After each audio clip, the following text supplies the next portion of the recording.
So I think editorially wise, you could probably save the production a lot of money.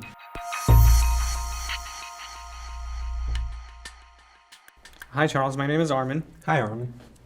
Nice to meet you. And I'm coming to you from the perspective as a producer and front office.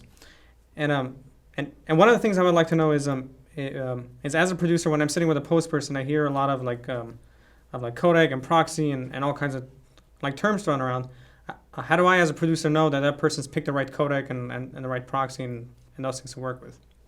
I always like to say that the best thing to do is to reverse engineer it. Know what production you're on. Where is it going to end up? In other words, what's the ultimate final distribution? Is it on YouTube? Is it on film? Is it on digital?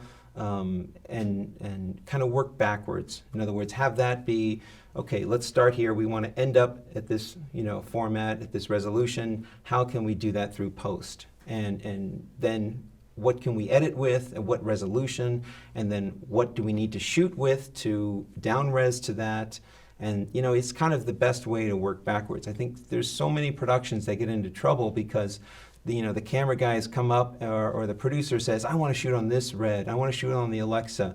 And then the post people are over here on the other side not knowing what the camera people are saying. And they're saying, well, I'm sure post can figure it out. But post should be, well, hold on a second. If you want to shoot on this camera, what down-res resolution do we need to do? And right. Can you do that on set? So in other words, just have everybody talking to everybody and make sure that what's called the workflow is thought of beforehand instead of just assuming that post can deal with it all. Right.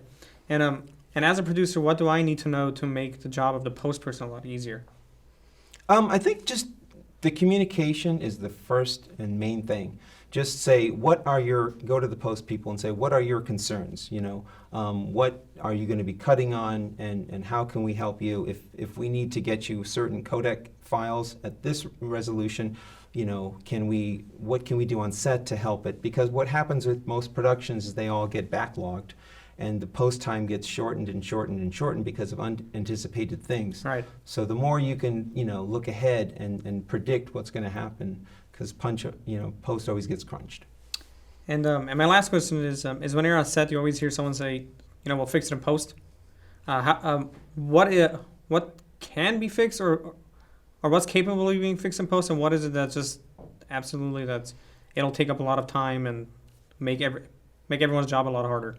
Well, that's tricky because it could be a digital thing, it could be a lighting thing, it could be an effect didn't go right, it could be a lighting rig didn't work right, it could be an actor didn't hit the lines correctly. There could be a lot of different things. I think the most important thing is for the director to communicate to the editor. If the editor is a good editor, the editor will say, okay, here's how I envision the scene. We could probably cut around it because we'll be on somebody else's shot for this. So I think editorially wise, you could probably save the production a lot of money if you just communicated with the editor. In other words, say you want to get everything perfect in a master shot, and something goes wrong. And then they say, can we fix this in post? And the editor says, you know what, all you have to do is just cut to a cutaway in the middle of that master, cut back to the master, and you're fine. You just can't have the whole master. Now, is that okay? And if they're looking at their budget and crunching their numbers, they're going to say, yeah, we're fine with that. So just be in communication with the editor, because I think a lot of editor-directors have this great relationship where the director will say to the editor, hey, look at the dailies that we just shot. Do we have the scene covered?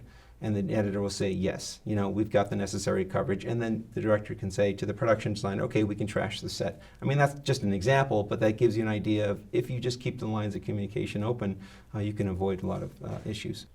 Okay, Charles, thank you very much. Thank you. It was a pleasure meeting you. Thank you for having me.